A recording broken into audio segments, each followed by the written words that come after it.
Innal hamdalillah nahmaduhu wa nasta'inuhu wa nastaghfiruhu wa na'udzu billahi min syururi anfusina wa min sayyiati a'malina. Man yahdihillahu fala mudilla lahu wa man yudlil fala hadiya lahu. Asyhadu an la ilaha illallah wahdahu la syarika lah wa asyhadu anna Muhammadan abduhu wa rasuluh. Qala Allah ta'ala fi kitabihil karim, ya ayyuhalladzina amanu taqullaha haqqa tuqatih wa la tamutunna illa wa antum muslimun. Wa qala ta'ala, ya ayyuhalladzina amanu ittaqullaha wa qulu qawlan sadida yuslih lakum a'malakum wa yaghfir lakum dhunubakum wa man yuti'illaha wa rasulahu faqad faza fawzan 'azima. Amma ba'd, fa inna asdaqal hadits kitabullah wa khairal hadi hadi Muhammadin sallallahu alaihi wasallam wa syarral umur muhdatsatuha wa kullu muhdatsatin bid'atun wa kullu bid'atin dhalalah wa kullu dhalalatin finnar. Ikhwatal Islam, a'azzani Allah wa iyyakum. Nabi sallallahu alaihi wasallam adalah nabi yang sangat sayang kepada umatnya. Allah Ta'ala berfirman, laqad ja'akum rasulun min anfusikum azizun 'alaihi ma 'anittum harisun 'alaikum bil mu'minina raufur rahim. Dalam surat At-Taubah ayat 128. Allah mengatakan, laqad ja'akum, telah datang kepada kalian, rasulun min anfusikum, seorang rasul yang berasal dari diri kalian, azizun 'alaihi ma 'anittum, di mana rasul ini merasa berat terhadap apa yang menimpa kesusahan kalian. Harisun 'alaikum, dan rasul ini sangat semangat memberikan hidayah kepada kalian. Bil mu'minina raufur rahim, dan kepada kaum mukminin rasul ini rauf, yaitu lembut, rahim, dan penuh kasih sayang. Di sini Allah Subhanahu wa taala menyebutkan sifat Rasul sallallahu alaihi wasallam itu sangat sayang kepada umatnya. Dan sayangnya Rasulullah sallallahu alaihi wasallam itu adalah dengan bentuk apa? Yaitu yang pertama, berusaha untuk menyelamatkan umatnya, akhul Islam azani Allah wa iyyakum, menyelamatkan umatnya dari api neraka. Sebutkan dalam hadis Rasulullah sallallahu alaihi wasallam bersabda, "Matsali wa matsalu ummati," perumpamaan aku dan perumpamaan umatku, "kamatsali rajulin awqada nara," seperti seorang laki-laki yang menghidupkan api.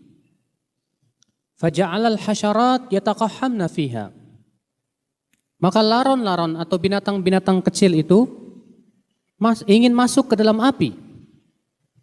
Wa ana akhidun bihajuzikum, dan aku berusaha untuk memegang ikat pinggang kalian agar kalian tidak masuk ke dalam api. Walakinnakum taqahhamuna fiha, akan tetapi kalian malah nekat untuk masuk ke dalam api. Perhatikanlah, Rasulullah SAW sangat sayang kepada umatnya, berusaha untuk menyelamatkan kita dari hal-hal yang bisa memasukkan ke dalam api neraka. Di antara perkara yang Rasulullah SAW yang menunjukkan akan kasih sayang Rasulullah SAW adalah, yaitu ada perkara-perkara yang Rasulullah SAW khawatirkan atas umat Islam. Rasulullah khawatir sesuatu yang menimpa umat Islam terjadi. Kejadian-kejadian yang tentunya membuat mereka lari daripada din. Rasulullah SAW tidak takut umatnya atau umat Islam ini fakir miskin, ya akhwan Islam. Rasulullah tidak takut. Akan tetapi yang Rasulullah khawatirkan, umat Islam itu agamanya ditimpa musibah. Lalu apa hal-hal yang Rasulullah khawatirkan atas umatnya? Banyak sebetulnya. Yang pertama, Rasulullah SAW bersabda, mal faqru akhsha alaikum, Bukanlah kefakiran yang aku khawatirkan atas kalian. Bukan kefakiran yang aku khawatirkan atas kalian. Wa innama akhsha 'alaikum an tuftaha lakumud dunya. Justru yang aku khawatirkan atas kalian, dibukakan untuk kalian pintu-pintu kesenangan dunia. Akibatnya apa?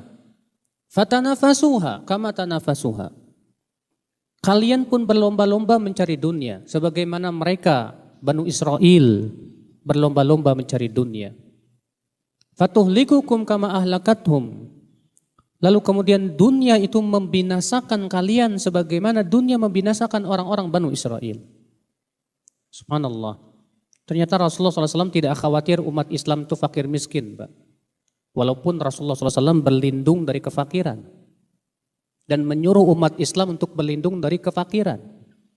Sebagaimana dalam hadis yang disahihkan oleh Syekh Al-Albani dalam silsilah hadis sahihah. Beliau bersabda, ta'awwadhu minal faqr. Berlindunglah kalian dari kefakiran.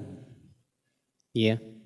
Rasulullah juga setiap pagi Rasulullah berdoa, Allahumma inni a'udzubika minal kufri wal faqri wa a'udzubika min adzabil qabri.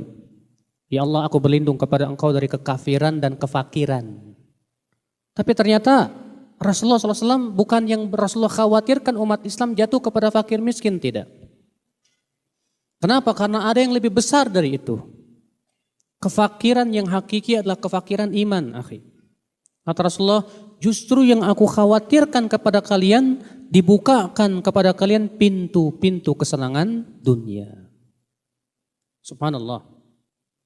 Mengapa Rasulullah khawatir umat Islam itu dibukakan pintu dunia, Pak? Karena ternyata memang dunia itu melalaikan.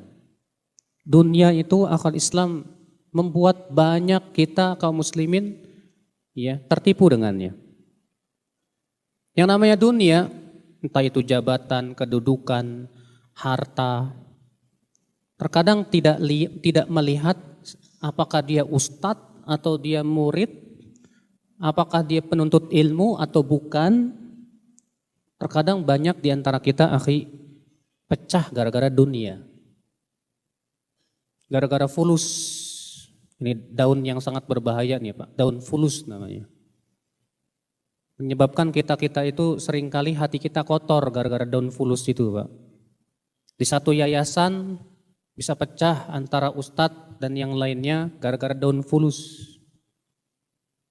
Di satu organisasi bisa pecah, mungkin di awal-awal bersatu padu Pak. Tapi ketika semakin besar, pemasukan semakin banyak, disitulah terlihat siapa yang ikhlas, siapa yang tidak. Dan kemudian apa yang terjadi? Karena fulus akhirnya berpecah belah, bercerai-berai. Dan itu pengalaman yang tidak bisa dipungkiri ya. Makanya Rasulullah SAW yang Rasulullah khawatirkan umat Islam itu, ini dibukakan pintu dunia. Ketika umat Islam, kerajaannya sudah besar. Ya, kerajaan umat Islam dahulu itu sudah besar, muncul dua kerajaan. Kerajaan Banu Umayyah dan kerajaan Banu Abbasiyah. Dan dua kerajaan ini damai, tidak, saling berperang sesama umat Islam. Sampai akhirnya Banu Umayyah pun dihabisi oleh Banu Abbasiyah. Kata Imam Adz-Dzahabi, ketika Banu Abbasiyah telah berhasil menghancurkan kerajaan Banu Umayyah, setiap harinya Al-Gojo Banu Abbasiyah membunuh dan menyembelih 80 orang dari Banu Umayyah. Setelah dibunuh, digelar tikar di atas mayat-mayatnya. Lalu mereka minum-minum dan makan-makan di atasnya. Kenapa Pak? Karena kedudukan, karena fulus. Ketika Banu Abbasiyah muncul lagi namanya kerajaan Mamalik. Muncul lagi kerajaan-kerajaan kecil. Semakin umat Islam lemah karena berebut kedudukan. Akhirnya umat Islam terbagi-bagi, terpetak-petak menjadi kerajaan-kerajaan kecil yang saling berperang satu sama lainnya. Sehingga Islam pun semakin lemah ya akan Islam azani Allah wa iyyakum. Makanya tidak aneh kemudian kaum muslimin berhasil dikuasai oleh Tartar pada waktu itu. kerajaan Banu Abbasiyah telah mulai lemah, sehingga masuklah Tartar dengan bantuan orang Syiah yang bernama Ibnu Al-Qami dan berhasil menyembelih 3 juta kaum muslimin ya akhal Islam azani Allahu ayyakum. Maksah, ya, sesuatu yang tentunya menyedihkan sekali. Bayangkan, 3 juta kaum muslimin disembelih oleh orang-orang Tartar, sehingga sungai Efrat itu Pak merah dengan darah. Kenapa sebabnya Bapak sekalian? Karena umat Islam telah terlalaikan oleh dunia. Mereka saling berperang satu sama lainnya. Yang mereka pikirkan adalah mencari dunia dan dunia. Di mana-mana umat Islam ketika telah sibuk dengan dunia dan tidak lagi memperdulikan dengan din, pasti lemah. Makanya Rasulullah SAW bersabda apa? Idza tabayatum bil'ina wa akhadtum adnabal baqar wa raditum bizar' wa taraktumul jihad sallallahu alaikum dhulla la yanzi'uhu hatta tarji'u ila dinikum. Apabila kalian disibukkan dengan jual beli dengan cara inah yaitu riba, wa akhadtum adnabal baqar, kalian mengambil ekor-ekor sapi, wa raditum bizar', kalian ridho dengan tanaman, maksudnya kalian lebih mencari dunia, tertipu dengan dunia, wa taraktumul jihad, kata Rasulullah, dan kalian tinggalkan berjihad membela agama Allah Subhanahu wa taala. Apa kata Rasulullah? Sallallahu alaikum dhulla. Allah kuasakan kehinaan atas kalian. La yanzi'uh, Allah tidak akan mencabut kehinaan tersebut hatta tarji'u ila dinikum, sampai kalian kembali kepada agama kalian. Di Indonesia kaum muslimin mayoritas tidak Pak? Mayoritas. Tapi apa kemampuan kaum muslimin, Pak? Apa kekuatan kaum muslimin ya akhal Islam? Kalau ada yang mencaci maki agama Hindu bisa langsung masuk penjara, Pak. Tapi kalau ada yang mencaci maki Islam, susah buat masuk Islam penjaranya, Pak. Susah. Itu menunjukkan bahwa kita kaum muslimin di negeri ini lemah ya akhal Islam. Tak punya kemampuan dan kekuatan. Kenapa? Pastilah ya akhal Islam, sebab utama kaum muslimin adalah mereka tertipu dengan dunia.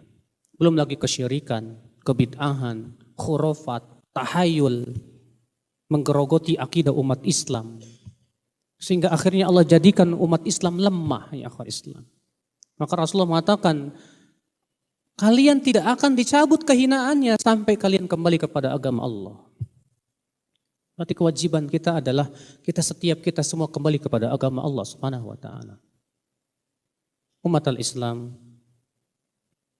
Oleh karena itulah setiap kita harus berpikir.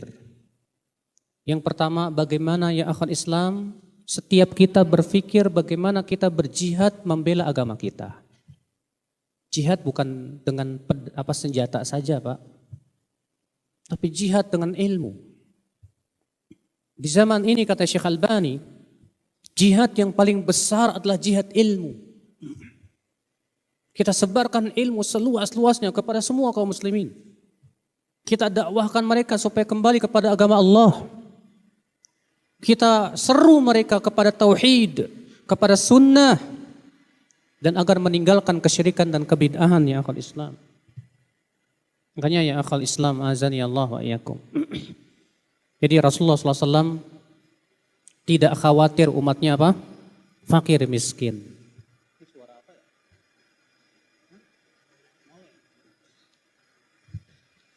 Umat Islam itu Rasulullah tidak khawatir umat Islam fakir miskin ya akhwat Islam azani Allah wa iyyakum.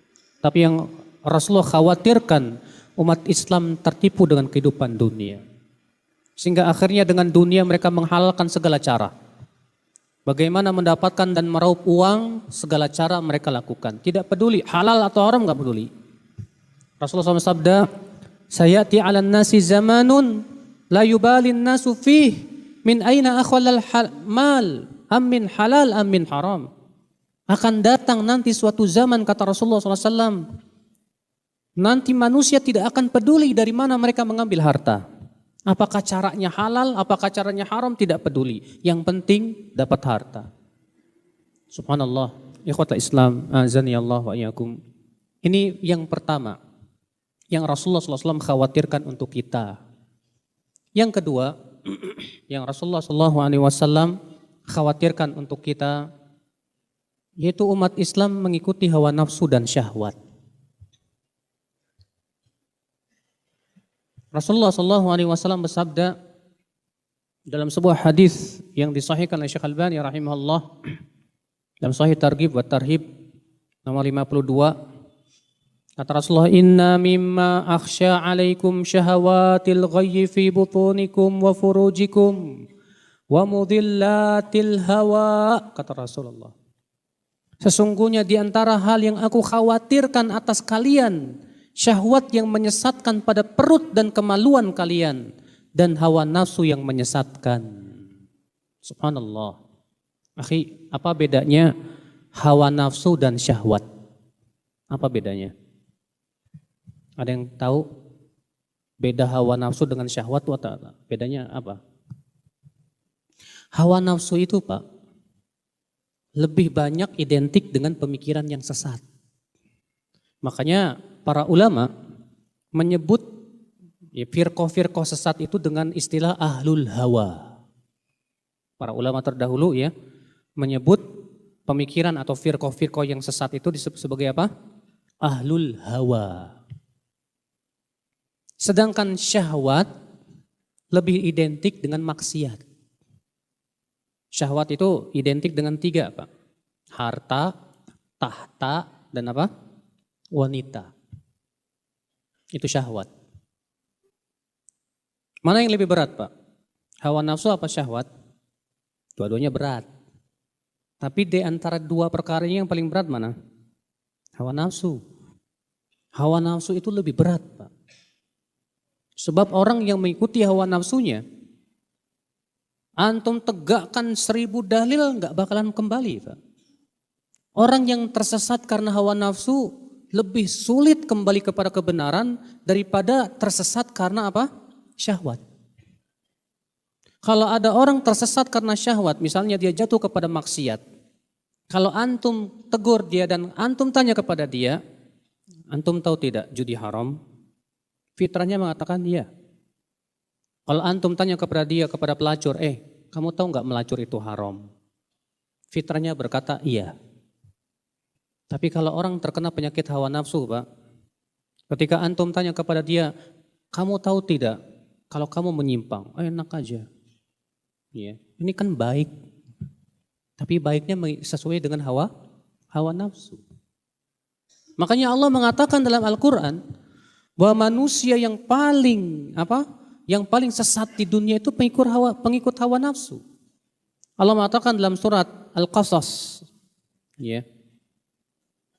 Dalam surat Al-Qasas ayat 50. Wa man adallu mimman ittaba'a hawahu bighairi hudan minallah.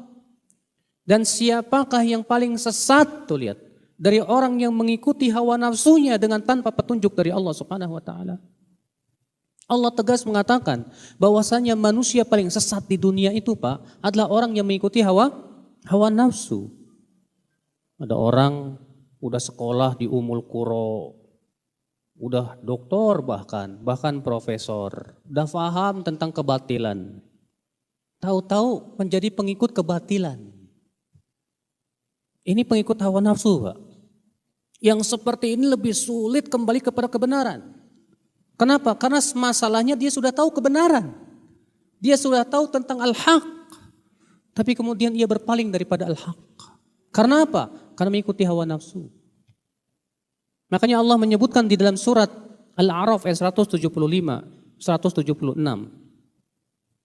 Tentang orang yang sudah diajarkan ayat-ayat Allah, kemudian dia lepas dari ayat-ayat Allah itu karena mengikuti hawa nafsu. Allah berfirman, "Watslu 'alaihim naba'al ladzi atainahu ayatina fansalakha minha fa'atba'ahu syaitanu fakana minal ghawin." Bacakan kepada mereka, hai Muhammad, tentang berita orang yang telah kami ajarkan kepadanya ayat-ayat kami. Kata Ibnu Katsir dalam tafsirnya, dia adalah si Bal'am. Si Bal'am ini, Pak, sudah diajarkan oleh Allah Taurat. Bahkan dia sudah hafal Taurat di luar kepala. Tapi apa yang terjadi? Si Bal'am disuap sama kaumnya dengan fulus. Untuk apa? Untuk memusuhi ajaran Nabi Musa alaihissalatu wassalam. Akhirnya si Bal'am pun mengikuti hawa nafsu. Makanya Allah mengatakan dalam surat Al-A'raf ayat 175 itu, "Watlu alaihim." Bacakan kepada mereka naba alladzi atainahu ayatina, tentang berita orang yang telah kami berikan ayat-ayat kami. Fansalakha minha, lalu ia pun lepas dari ayat-ayat kami tersebut. Fa'atba'ahu syaitan, maka syaitan pun mengikutinya. Fakana minal ghawin, maka ia pun termasuk orang-orang yang sesat. Walau syi'na la rafa'nahu biha.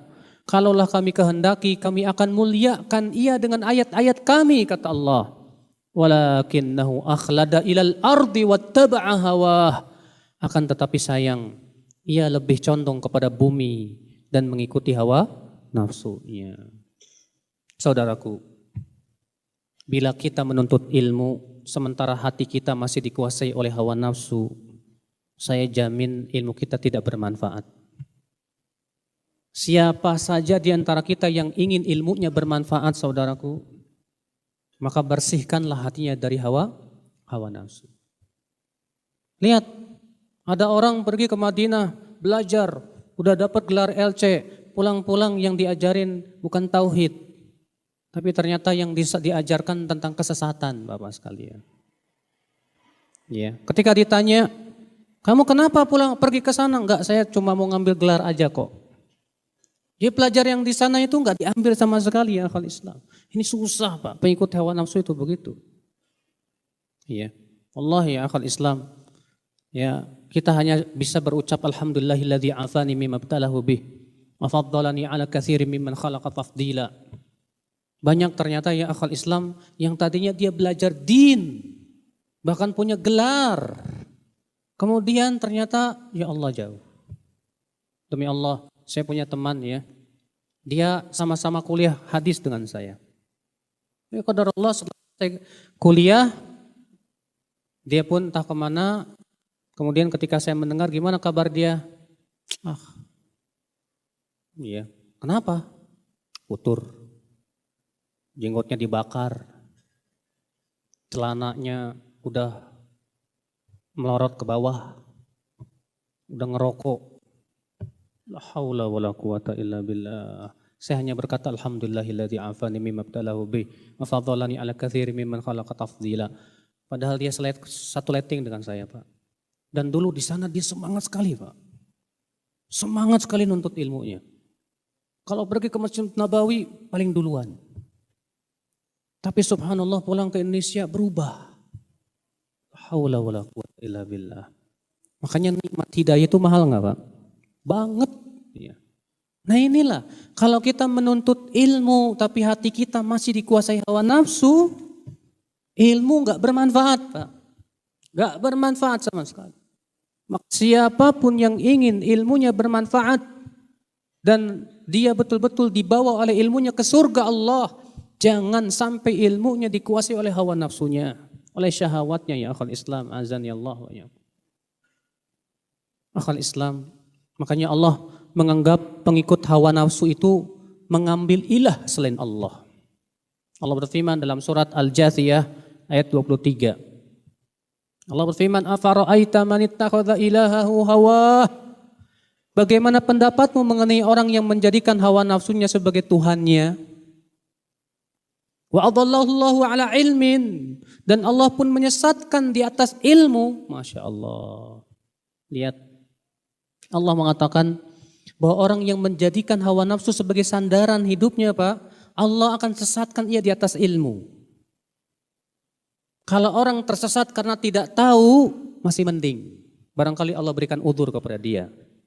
Tapi kalau yang masalah dan musibah terbesar adalah seseorang disesatkan di atas ilmu. Sudah tahu kebenaran, sudah tahu tentang banyak ilmu, tentang Al-Quran, tentang hadis, Masya Allah. Ternyata Allah sesatkan dia. Ya Allah, dulu saya waktu kecil, ya teman bermain saya waktu SMA, hafal Quran, hafiz Quran, Pak. Wallahi hafiz Quran.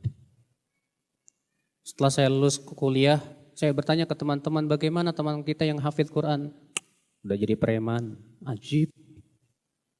Hafidz Quran berubah jadi preman. Hidayah. Kenapa sebabnya? Pasti satu. Hawa nafsu. Makanya subhanallah ya akhwal Islam, dahulu para sahabat mengingatkan, kami dahulu belajar ilman terlebih dahulu kepada Rasulullah. Lalu setelah itu kami mempelajari Al-Quran, maka bertambahlah keimanan kami. Sekarang kalau kita ngapalin Quran, belajar Quran tapi belum belajar iman, yang dikhawatirkan Al-Quran akan menjerumuskan dia ke dalam api neraka. Makanya akhwal Islam, memang Masya Allah, pembeningan jiwa ini penting sekali.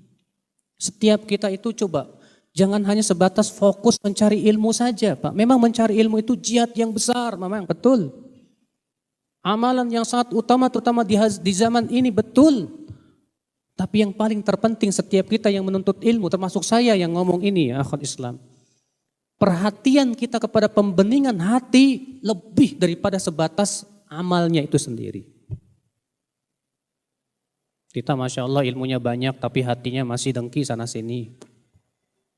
Kita Masya Allah ilmunya banyak tapi hatinya masih dikuasai kesombongan. Kita Masya Allah amalnya banyak tapi masih bertengger padanya rasa ujub. Ini bahaya ya akhwal Islam, azani Allah wa iyyakum. Makanya dari itu ya akhi, hawa nafsu ini ya perkara yang sangat dikhawatirkan oleh Rasulullah sallallahu alaihi wasallam. Kenapa? Karena dengan hawa nafsu ilmu tidak bermanfaat. Dengan hawa nafsu seseorang tidak lagi bisa memilah dan memilih mana kebenaran dan mana bukan. Ya. Yang ketiga, yang Rasulullah SAW khawatirkan atas umatnya, apa itu? Syirik kecil, yaitu riya. Sukan dalam hadis yang dikeluarkan oleh Imam Ahmad dalam musnadnya, wa Rasulullah SAW bersabda, Inna akhwafa ma akhafu alaikum asyirkul asghar. Sesungguhnya yang paling aku khawatirkan atas kalian, kata Rasulullah, syirik kecil. Qalu, lalu mereka berkata, wa masyirkul asghar ya Rasulullah. Apa itu syirik kecil hai Rasulullah? Kata Rasulullah, ar-riya. Apa itu? Riya. Yaqulullahu azza wa jalla lahum yawmal qiyamah idza juziyan nas bi'amalihim. Nanti kelak Allah akan berfirman, di hari Allah memberikan balasan kepada setiap manusia. Idhabu ilal ladzina kuntum turauna fid dunya. Allah akan berfirman kepada orang-orang yang riya itu Pak. Pergi kamu, pergi kepada orang-orang yang kalian harapkan pujiannya di dunia itu. Fanzuru, dan lihat oleh kalian. Hal tajiduna indahum jazaa. Apakah kalian mendapatkan pahala di sisi mereka? Riya Pak, penyakit yang sangat tersembunyi. Disebutkan dalam satu riwayat yang lain yang disesuaikan oleh Syekh Albani dalam Sahih Targhib wa Tarhib. Kata Rasulullah SAW dari hadis Abu Musa al-Ash'ari, asyirku fi hadhil ummah akhfa min dabibin namli. Kesyirikan dalam umat Islam itu lebih tersembunyi daripada apa? Langkah semut. Ya. Mungkin alhamdulillah banyak ikhwah, banyak kita ya Pak, sudah paham syirik besar, udah tahu. Jimat, syirik tahu. Yang namanya isim-isim syirik udah tahu. Menyembah patung syirik tahu. Mungkin banyak di antara kita paham, alhamdulillah syirik-syirik besar. Tapi sulit sekali ya akhwal Islam kita untuk selamat dari satu ini, syirik kecil, riya. Karena riya ini akhwal Islam azanillah wa yakum ya, biasanya selalu masuk kepada orang-orang yang beribadah. Dari pintu riya inilah syaitan berusaha bagaimana caranya kita itu amalnya tidak diterima oleh Allah Subhanahu wa taala.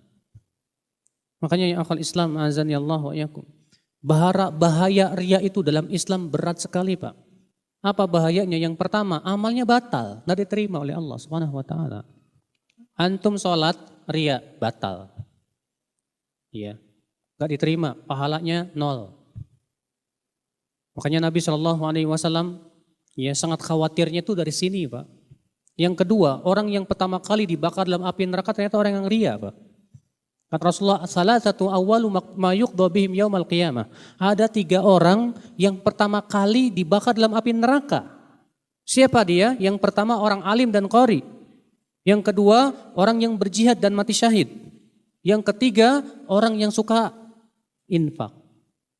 Maka orang yang alim dan qari akan dipanggil oleh Allah dan diingatkan kenikmatan-kenikmatannya. Lalu Allah berfirman, ma'amil tafiha, apa yang kamu amalkan? Si alim dan qari ini berkata, ya Rabb, ta'allamtul Qur'an wa 'allamtuhu wa qara'tul ta'allamtul ilm wa 'allamtuhu wa qara'tul Qur'ana fika. Ya Allah, dahulu aku menuntut ilmu. Aku mengajarkan ilmu dan aku membaca Al-Qur'an ya Allah karena Engkau ya Allah. Apa kata Allah? Kadabta, kamu dusta. Ta'allamtal ilm liyuqal alim wa qara'tal Qur'an liyuqal qari wa qad qil. Kamu dahulu menuntut ilmu karena ini disebut ulama. Karena kamu dahulu membaca Al-Qur'an karena ini disebut qari. Dan kamu sudah mendapatkan predikat itu. Lalu diambillah kakinya, diseret di atas kepalanya, Pak, dan dilemparkan ke dalam api neraka. Allahu Akbar. Demikian pula yang dermawan, yang donatur, yang apa suka berinfak itu ya akhwan Islam. Ditanya oleh Allah, apa amalmu? Kata dia, ya Allah, tidak ada satupun sisi-sisi kebaikan kecuali aku sudah berinfak di situ karena Engkau. Allah berfirman, dusta kamu. Kamu dahulu berinfak karena yang disebut dermawan. Diseretnya ke dalam api neraka. Demikian pula orang yang mati syahid. Mengerikan ya akhwan Islam. Coba setiap kita introspeksi diri, Pak. Selama ini kita menuntut ilmu karena apa? Pengen disebut senior, pengen disebut ulama, atau karena pengen bisa berdebat di Facebook, atau karena ingin disebut ya orang alim. Mengerikan, Pak. Coba deh ya, setiap kita, saya yakin setiap antum nih biasanya main Facebook, kebanyakan kita. Dan pasti pernah share ilmu di mana? Di Facebook, di media sosial. Sebelum share, tanya kepada diri kita, saya share ini niatnya apa ya? Apakah ingin memperlihatkan kehebatan ilmu saya? Supaya akhirnya, atau yang kedua, kita pengen dapat like. Wah, kalau like-nya dikit, sedih. Kalau yang like banyak, gembira. Iya. Dahulu Sufyan bin Uyainah pernah berkata kepada gurunya, hai guruku, saya punya majlis taklim setiap Jumat pagi.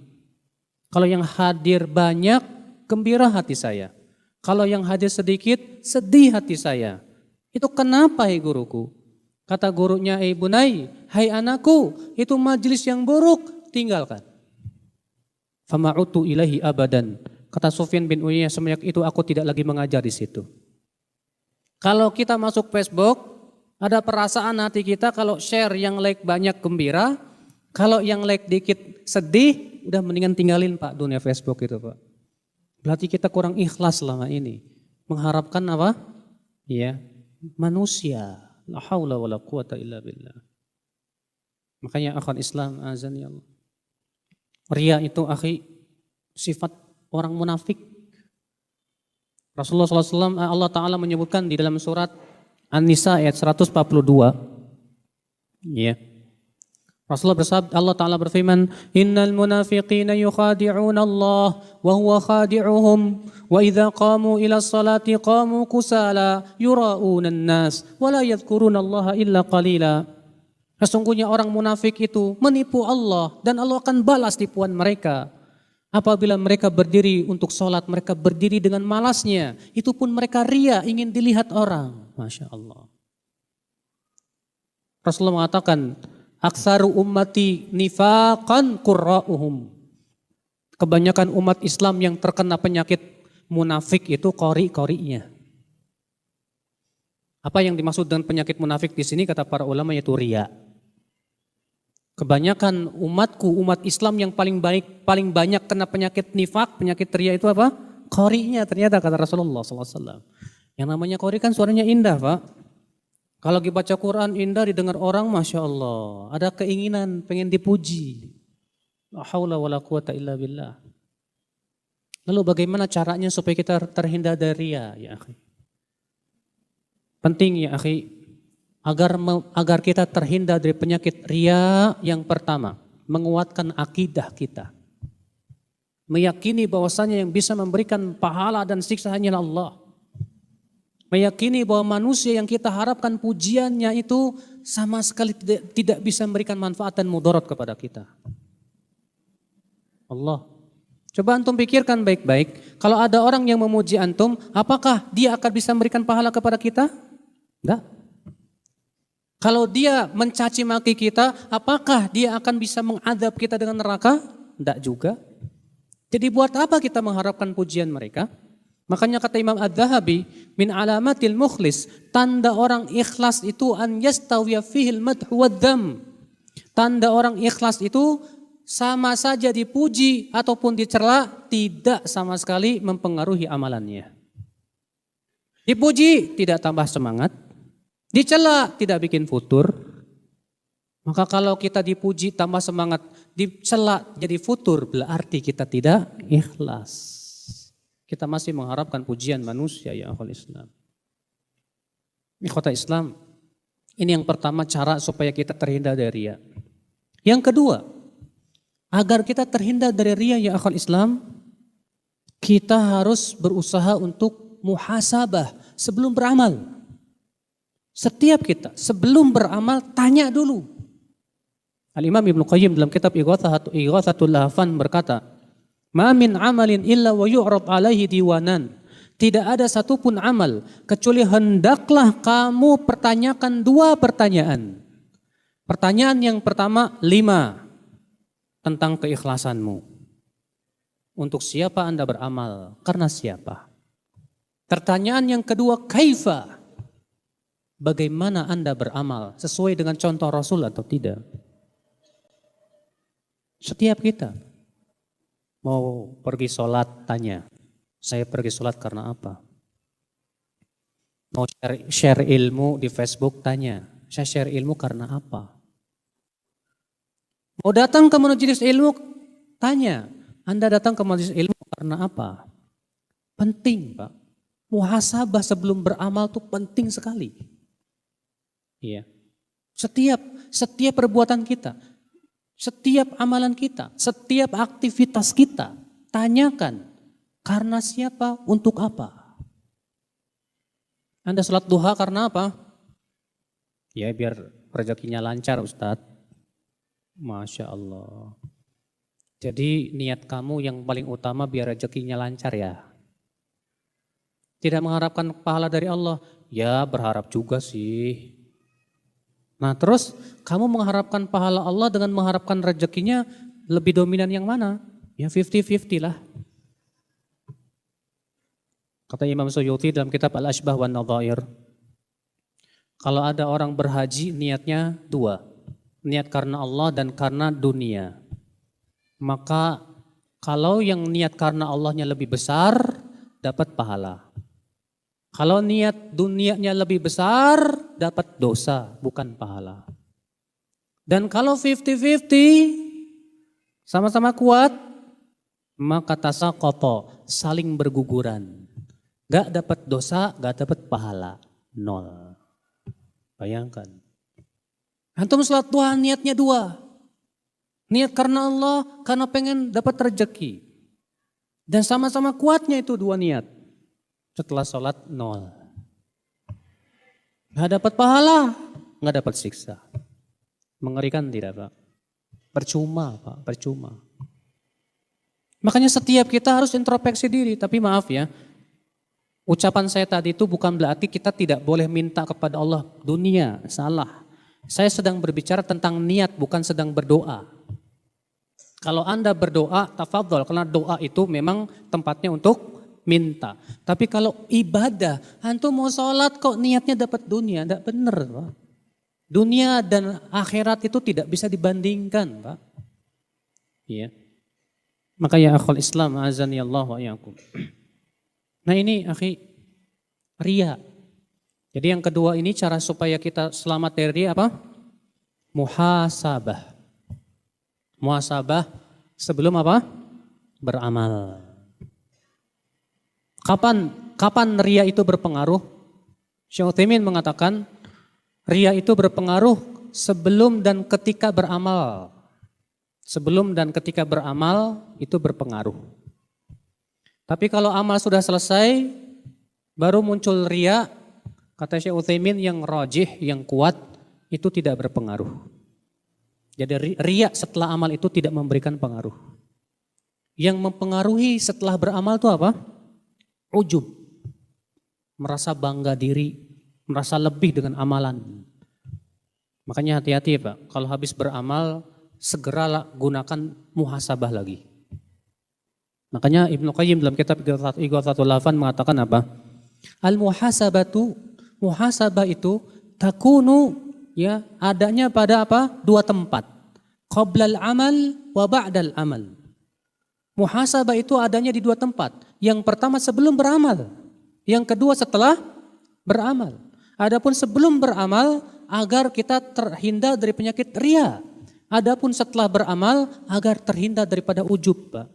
Bangga diri. Dan ujub itu membatalkan amal sama dengan ria.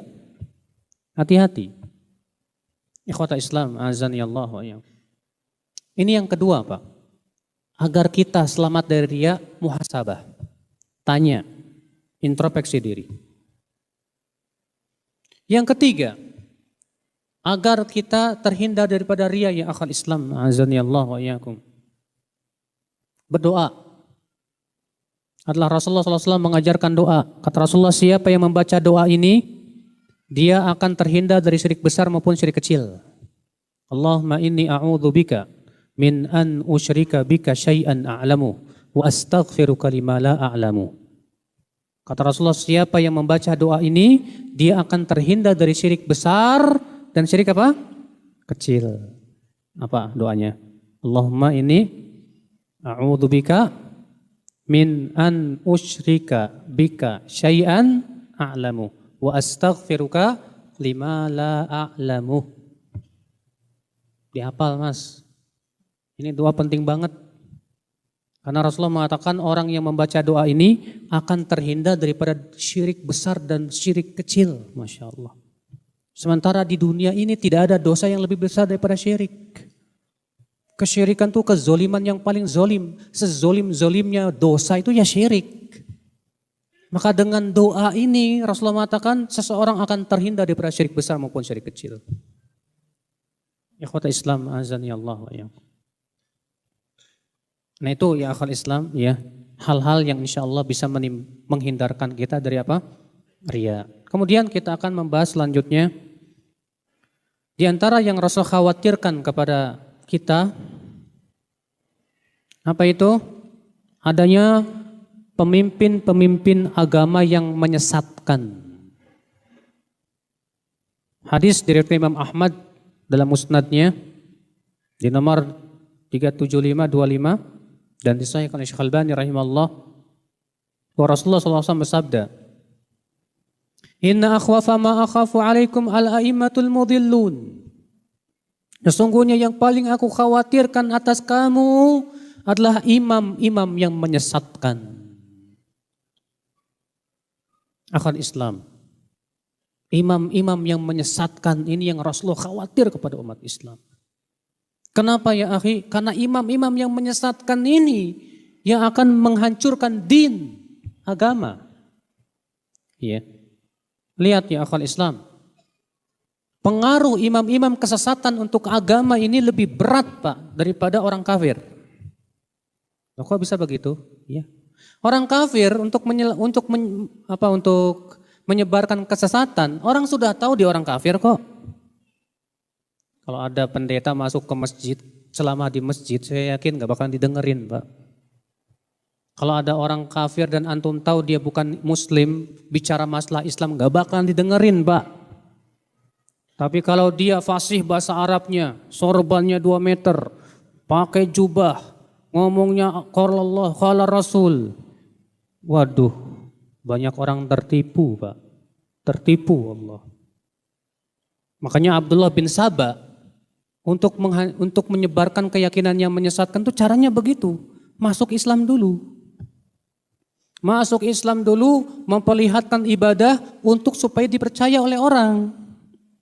Setelah dia dipercaya, mulai dia apa? Menyebarkan racun pemikiran dia yang berbisa sekali. Akhirnya muncul pemikiran yang menyesatkan di zaman Ali bin Abi Thalib itu. Katanya Ali Tuhan. Itu mereka disebutkan kelompok Sabaiyah. Ketika ditangkap oleh Ali bin Abi Thalib dan Ali menyuruh mereka bertaubat, jika tidak taubat maka akan dibakar. Apa kata mereka? Kami semakin beriman bahwa Engkau Tuhan. Karena tidak ada yang mengadab dengan api kecuali Tuhan. Bayangkan Pak, kelompok Sabaiyah ini ternyata muncul di belakangnya orang Yahudi yang pura-pura masuk Islam. Merusak pemikiran. Munculnya pemikiran-pemikiran yang sesat Pak. Ternyata kalau kita pelajari, ternyata di belakangnya mereka itu. Qadariyah. Qadariyah itu artinya kelompok yang menolak adanya apa? Takdir. Siapa yang pertama kali mencetuskannya? Ma'bad al-Juhani. Ma'bad al-Juhani ini siapa Pak? Murid daripada Susan orang Nasrani. Dia berguru kepada Susan orang Nasrani, kemudian dicuci otaknya, kemudian disebarkan, dan dia kemudian yang pertama kali menyebarkan pemikiran Qadariyah bahwa takdir itu tidak ada. Antum bisa baca itu dalam Sahih Muslim di hadis nomor 1. Di mana Yahya bin Ya'mar berkata kepada Ibnu Umar, "Kana awwalu man takallama fil qadar bi Basrah Ma'bad al-Juhani." Adalah yang pertama kali berbicara tentang takdir di kota Basrah, namanya Ma'bad al-Juhani. Ma'bad Juhani ini Pak ternyata mengambil pemikirannya dari orang Nasrani. Masya Allah. Pemikiran-pemikiran yang menyesatkan itu yang akal Islam. Imam-imam kebatilan. Iya.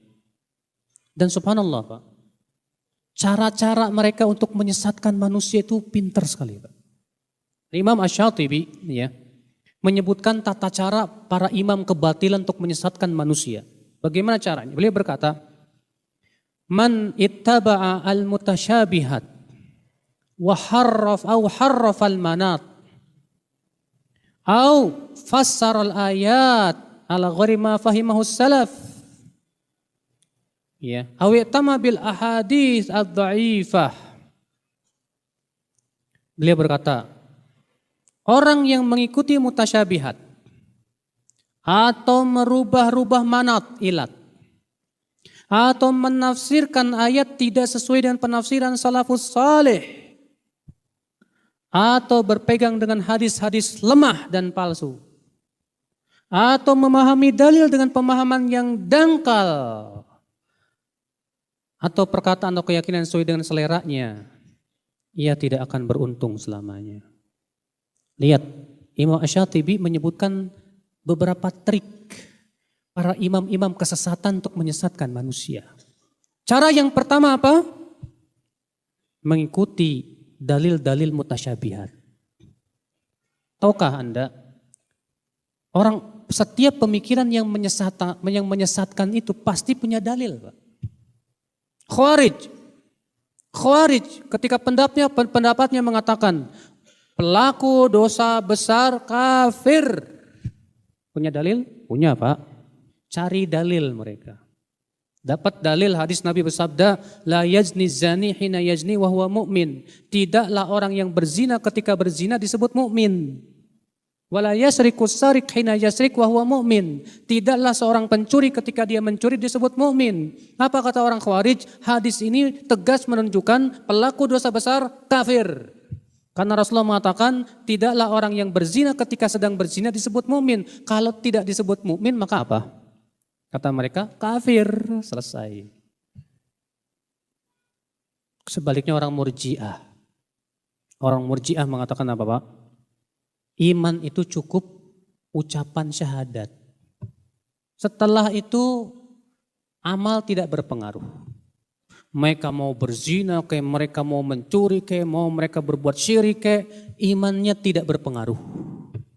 Ini Murji'ah. Punya dalil? Punya.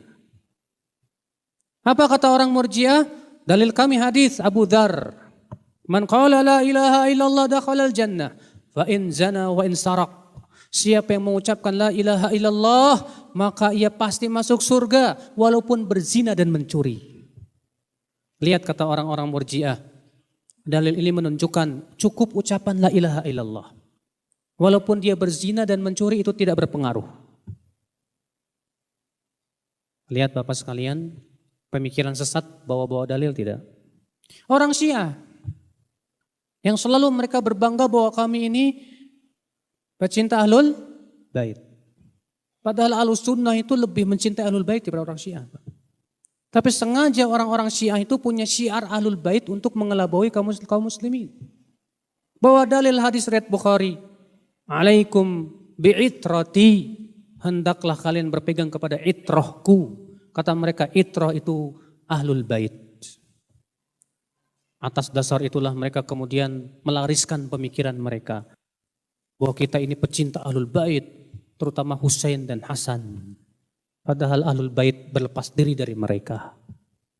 Ahlul Bait keyakinannya bukan Syiah. Iya. Ikhwatul Islam azani Allah wa iyyakum. Hatta orang liberal di zaman sekarang bawa dalil, Pak. Bawa dalil tidak? Itulah orang-orang mereka yang mengatakan plural, semua agama sama. Katanya dalilnya ada dalam surat Al-Baqarah ayat 62. Innal ladzina amanu wal ladzina hadu wan nasara wasabiin man amana billah wal yaumil akhir wa aqama shalah wa ata zakah wa man amana billahi wal yaumil akhir wa amila shalihan falahum ajrum 'inda rabbihim wa la khaufun 'alaihim wa lahum yahzanun. Sesungguhnya orang yang beriman, Yahudi, Nasrani, Sabiin, siapa saja yang beriman kepada Allah dan kehidupan akhirat dan beramal soleh, surga. Itu berarti semua agama sama. Cari dalil. Padahal dalil tidak mendukung mereka. Iya.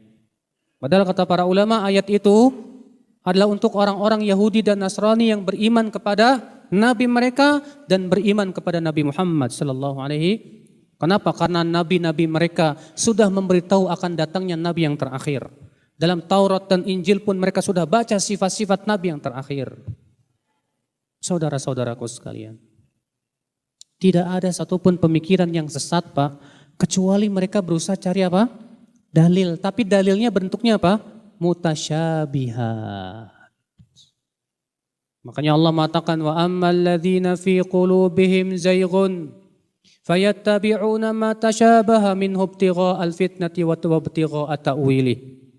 Adapun orang-orang yang ada di hatinya itu zaigh, apa itu? Kecondongan kepada kesesatan. Maka mereka mengikuti ayat-ayat mutasyabihat karena menginginkan fitnah. Apa kata Rasulullah kepada Aisyah? Hai Aisyah, kalau engkau melihat ada orang yang seperti itu, fa'iyyak, waspadailah dia. Ini orang nyari-nyari ayat-ayat mutasyabihat. Ada lagi Pak, orang bawa hadis. Ketika Rasulullah menyebutkan fitnah itu akan berasal dari apa? Timur. Fitnah itu dari Najd sana. Fitnah itu dari mana? Najd. Apa kata mereka? Ini menunjukkan ya bahwa yang dari Najd itu tuh sesat. Muhammad bin Abdul Wahab, Wahabi. Itu tuh kan dari Najd. Sedangkan Rasulullah mengatakan fitnah berasal dari Najd. Berarti memang itu yang dimaksud oleh Rasulullah SAW. Padahal para ulama hadis, Pak, ketika memahami hadis itu, yang dimaksud Najd di sini kata para ulama Najdul Iraq. Itu Irak. Bukan Najd yang ada yang beliau ada padanya, bukan. Itu pun ya akhwal Islam, hadis itu tidak menunjukkan bahwa setiap orang yang ada di Najd Irak itu sesat. Bukankah ulama-ulama terdahulu banyak yang tinggal di Irak? Imam Ahmad bin Hambal tinggal di mana, Pak? Di Baghdad. Sesat gara-gara hadis itu. Hah? Gara-gara hadis ini kata Rasulullah SAW, fitnah itu akan muncul di Irak. Ya. Jadi setiap yang muncul dari Irak fitnah begitu Pak? Belum tentu juga Pak. Imam Ahmad tinggal di Baghdad. Imam Syafi'i juga, imam banyak ulama bahkan dahulu Baghdad itu jadi tempat pusatnya ilmu. Semua ulama-ulama besar asatinul ilm kebanyakan tinggal di Baghdad Pak di zaman itu. Para ulama-ulama hadis yang terkemuka kayak Sufyan Ats-Tsauri tinggalnya di sana Pak. Apakah berarti sesat? Tidak. Tapi sengaja mencari ayat-ayat dan dalil mutasyabihat yang dikira itu sesuai dengan hawa nafsu ya akhul Islam azani Allah. Ini cara yang pertama nih Pak. Cara yang pertama apa? Mengikuti dalil-dalil apa? Mutasyabihat, hati-hati. Cara yang kedua, mengubah-ubah manat, ilat. Mengubah-ubah apa? Ilat. Supaya bisa sesuai dengan hawa nafsunya. Contoh misalnya perkataan orang-orang liberal. Apa kata mereka ya? Syariat potong tangan buat pencuri itu ilatnya adalah supaya bikin kapok. Karena ilatnya itu supaya bikin kapok, sebetulnya nggak harus dipotong tangannya. Dikasih duit aja juga nggak masalah, yang penting tujuannya supaya nggak mencuri lagi. Kan bikin-bikin ilat sendiri namanya Pak. Dirubah dulu ilatnya, manatnya, baru kemudian diputar sesuai dengan hawa nafsunya. Oh yang dimaksud ayat ini enggak begitu Mas. Ayat ini maksudnya begini dan begitu. Lihat, dibawa kepada apa? Manat yang dia inginkan dulu. Kemudian setelah itu baru dipahamkan pemahaman dia dimasukkan tuh. Dan ini bahaya Pak. Ya. Makanya ya akhul Islam azan ya Allah wa yakum, Imam Syatibi di sini menyebutkan cara yang kedua adalah dengan cara merubah manat, ilat-ilatnya. Supaya dengan mudah, supaya dipelintirkan. Dan kemudian banyak orang percaya dengan pemikiran dia. Iya. Akhul Islam azan ya Allah wa yakum. Terkadang Pak, orang-orang sesat itu mengesankan dulu bahwa permasalahan itu permasalahan yang masih diperselisihkan. Ada seorang yang bernama orang zindik yang pura-pura masuk Islam namanya Ahmad Ar-Rawandi. Ahmad Ar-Rawandi ini Pak, disebutkan oleh Al-Imam Ibnul Jauzi dalam kitab Sifatus Safwah. Dan demikian pula diceritakan kisahnya oleh Syekhul Islam Ibnu Taimiyah. Ahmad Ar-Rawandi ini Pak, cara untuk memasukkan pemikiran dia akan berusaha kesankan dulu bahwa masalah ini masalah perselisihan yang tidak perlu dibesar-besarkan. Baru kemudian dari situ dimasukkan. Contoh kata Syekhul Islam, Ahmad Ar-Rawandi ingin memasukkan pemikiran dia tentang sama. Tahu sama? Sama itu ibadah dengan cara apa? Ibadah dengan cara pakai alat musik dan joget-joget. Ya. Jadi ibadahnya itu dengan loncat-loncat atau dengan angguk-angguk kepala atau joget-joget, pakai alat musik. Itu sama namanya apa? Kata Ar-Rawandi apa? Para ulama beda pendapat dalam masalah hukum sama. Sebagian mengatakan boleh, sebagian mengatakan haram. Adapun saya pendapatnya wajib. Pinter kan? Jadi dia akan kesankan dulu ini ikhtilaf. Supaya apa? Supaya orang mundur dari berbicara. Udah masalah ini khilaf gak usahlah kamu ribut-ributkan. Sebagian mengatakan boleh, sebagian mengatakan haram. Kalau saya pendapatnya wajib. Nah ini kan bahaya Pak. Ini pun diantara pintu yang dimasukkan oleh para imam-imam kesesatan. Untuk bisa apa? Coba orang Syiah di Indonesia ini Pak. Mereka akan berkata apa? Kami ini gak ada bedanya dengan perbedaan madhab. Kalau di sana ada madhab Syafi'i, madhab Maliki, madhab Hambali. Nah kami Syiah itu sebetulnya ya perbedaannya cuma itu kok. Jadi nggak perlu diributkan, udahlah kita bersatu aja. Masya Allah. Banyak kaum muslimin terpengaruh dengan pemikiran ini kok. Oh iya, udahlah kita nggak usah besar-besarkan itu. Ajib. Kalau imam yang madhab akidahnya sama semuanya. Ahlussunnah wal jamaah. Perbedaan mereka masalah fikih saja, selesai. Adapun kita Ahlussunnah dengan Syiah bedanya jauh banget Pak. Kalau kita Ahlussunnah menghormati para sahabat, kalau Syiah membantai para sahabat, mengkafirkan para sahabat. Kalau kita beriman kepada Al-Quran, kalau orang-orang Rafidhah Itsna Asyariyah mengatakan Al-Quran sudah dirubah oleh para sahabat. Mana mungkin ketemu? Enggak mungkin ketemu. Makanya ya akal Islam pintar zaman sekarang ini Pak. Mereka akan berusaha untuk kesankan ikhtilaf. Ketika muncul di Jawa Timur ada orang sholat pakai bahasa Indonesia Pak. Pernah dengar enggak? Iya. Orang sholat pakai bahasa Indonesia. Jadi kalau antum Allahu Akbar, kalau di mereka enggak. Allah mah gede. Kalau antum baca Alhamdulillahirrahmanirrahim mereka enggak. Segala puji bagi Allah Tuhan semesta alam. Yang ngebela mereka siapa? Orang liberal. Alasannya apa? Pinter mereka. Mereka mengatakan Imam Abu Hanifah bolehkan kok. Dikesankan dulu bahwa itu seakan-akan perselisihan ulama. Padahal para ulama terdahulu sudah mengingatkan bahwasanya perselisihan bukan dalil. Dalil itu Al-Quran dan hadis. Apakah hanya karena diperselisihkan jadi boleh untuk mengamalkan? Salah cara seperti itu. Itu thariqatu ahlil zaik ya akhi. Itu tata cara ahlul zaik. Kalau perselisihannya itu memang sama-sama kuat dalilnya, na'am. Kita tidak boleh untuk saling menyesatkan ya akhul Islam.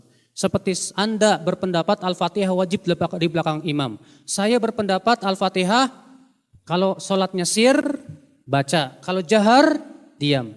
Masing-masing punya dalil yang sahih, na'am. Kita tidak boleh saling menyesatkan.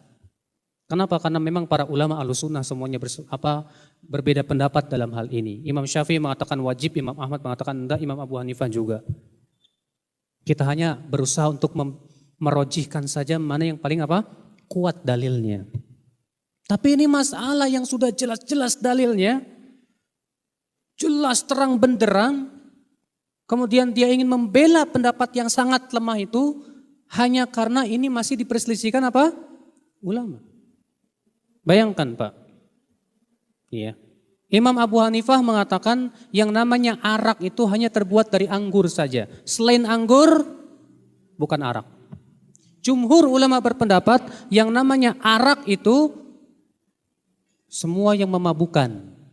Baik dari anggur, rambutan, apel, ataupun yang lainnya. Dalil jumhur tegas.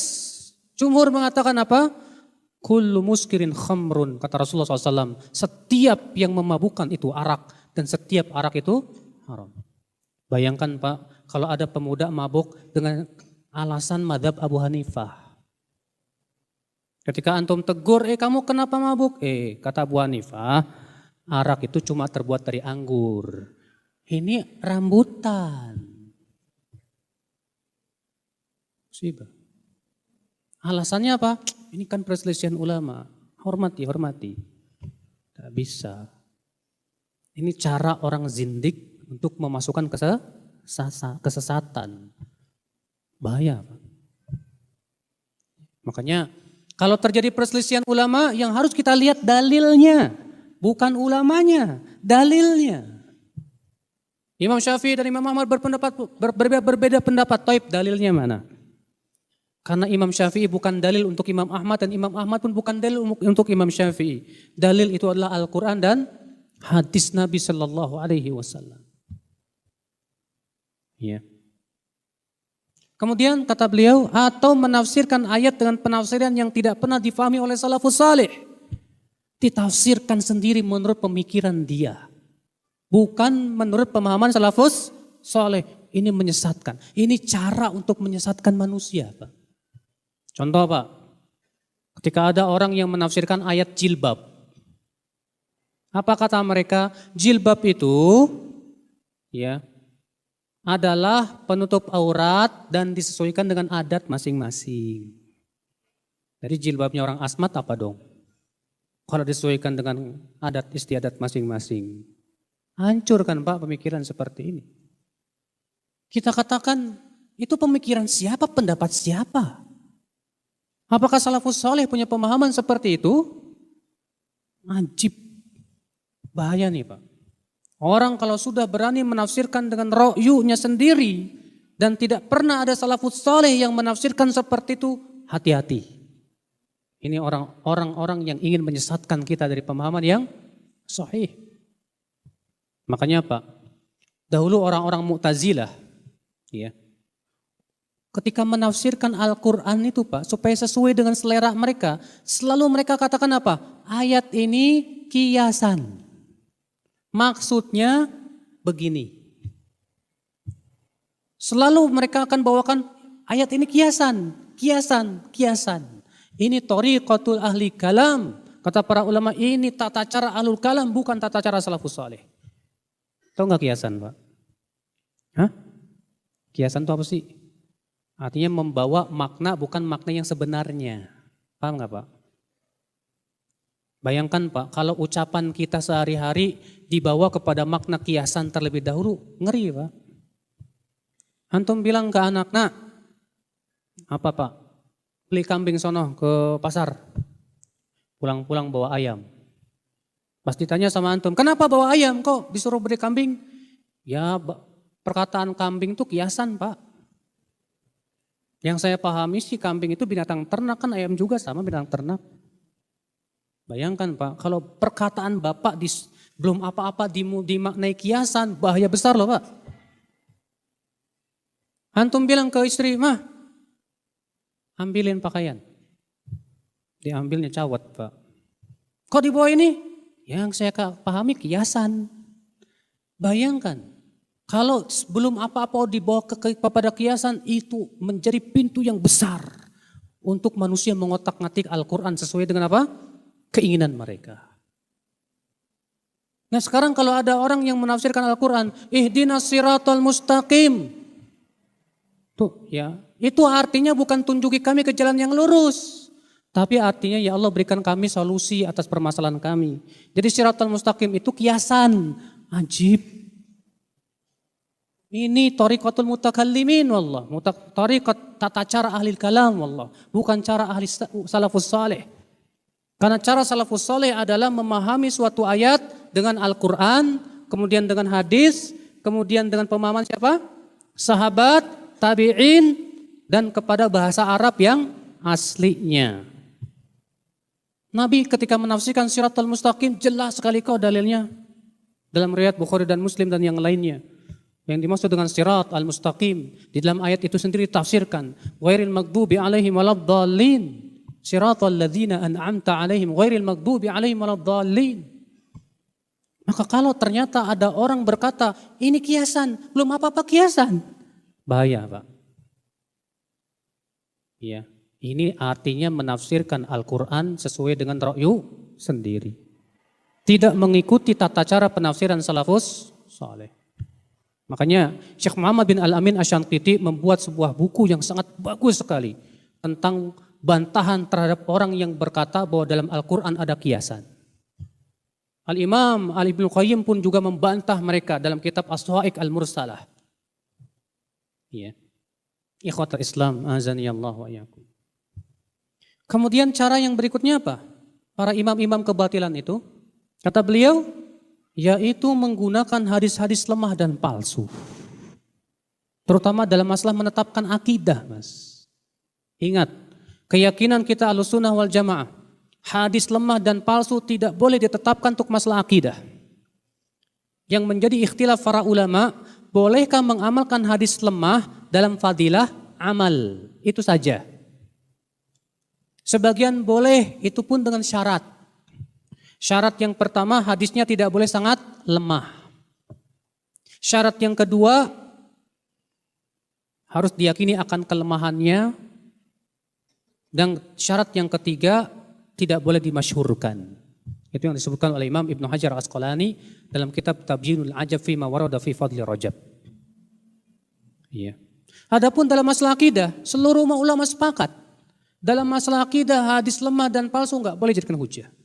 Demikian pula jumhur ulama berpendapat bahwa masalah hukum pun, ya masalah hukum wajib, sunnah, mubah, makruh, haram, tidak boleh ditetapkan oleh hadis hadis yang lemah, apalagi palsu. Dan itulah yang kuat. Bahkan yang kuat Pak, hatta dalam fadilah amal pun tidak boleh. Iya. Kenapa? Karena hadis lemah itu hanya menghasilkan dugaan lemah ya akhi. Dugaan lemah saja. Sedangkan dugaan lemah dalam Islam itu harus dibuang. Nabi bersabda, "Da' yaribuka ila ma la yaribuk." Tinggalkan yang meragukan kepada apa yang tidak meragukan kamu. Sedangkan hadis lemah itu meragukan ya akhul Islam, azani Allah wa iyyakum. Maka ya akhi, azani Allah wa iyyakum. Banyak di antara kita misalnya bawa-bawa hadis palsu. Mengerikan Pak. Ya. Untuk melariskan pemikiran dia. Kalau di zaman dahulu orang-orang Syiah bikin hadis-hadis palsu yang tentang isinya mencaci maki Abu Bakar dan Umar. Demikian pula yang akhwat Islam, hadis-hadis palsu tentang masalah-masalah yang berhubungan dengan ibadah.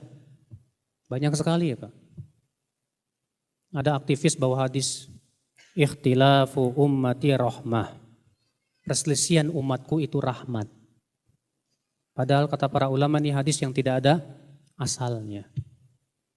Nah kalau perselisihan umat itu rahmat, berarti persatuannya adab. Ya enggak Pak? Iya. Kalau perselisihan itu rahmat, antum musyawarah jangan cari mufakat. Antum musyawarah cari perselisihan, kan itu rahmat. Salah besar Pak. Sementara Allah Ta'ala berfirman, وَلَا يَزَالُونَ مُخْتَلِفِينَ إِلَّا مَنْ رَحِمَ رَبُّكَ. Senantiasa mereka berselisih, kecuali yang dirahmati oleh Allah. Allah kecualikan yang dirahmati itu siapa? Yang tidak berselisih. Berarti perselisihan bukan rahmat, tegas. Tapi ada orang bawa hadis itu tuh. Perselisihan rahmat.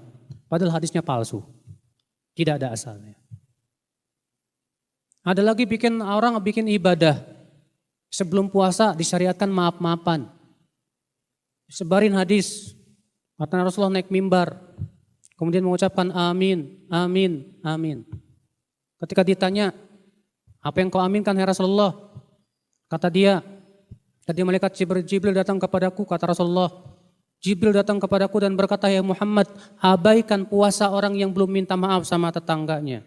Belum minta maaf sama orang tuanya. Padahal itu hadis buatan orang Indonesia, Pak.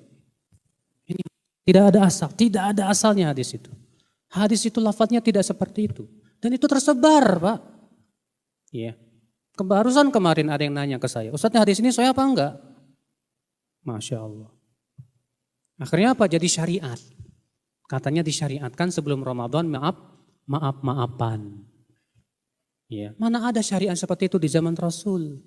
Maaf-maafan itu disyariatkan kalau kita salah sama orang. Ini baru ketemu aja udah minta maaf, maafin ya. Ente salah apa sama aneh?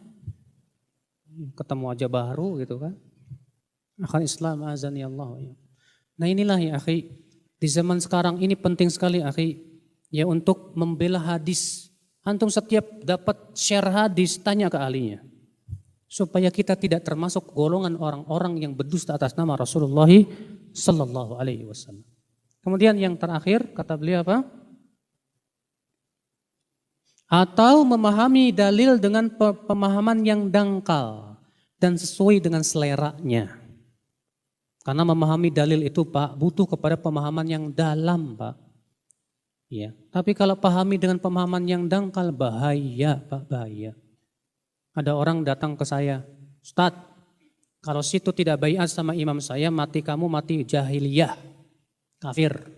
Loh, kok bisa? Saya punya dalil. Rasulullah sabda, man mata, siapa yang meninggal, walaysa fi unuqi bai'ah, dalam keadaan tidak berbaiat, maka matinya bangkai jahiliyah. Tuh, hadisnya sahih padahal Pak. Tapi hadis itu dibawa untuk apa? Baiat kepada sembarang imam. Padahal para ulama tidak begitu memahami. Iya. Ada lagi akhwal Islam, tafsirnya N11. Wallahu yad'u ila darissalam. Allah menyeru kepada Darussalam. Darussalam itu dar artinya negara, salam Islam. Jadi negara Islam, ya N11. Padahal Darussalam itu nama surga. Artinya Allah menyeru kepada dipahami sendiri dengan seenaknya. Padahal tidak ada ulama salaf terdahulu yang memahami demikian. Ini bahaya sekali ya akal Islam. Banyak orang main ditafsirkan dengan pemahaman dia yang dangkal, tidak melihat pemahaman salafus saleh.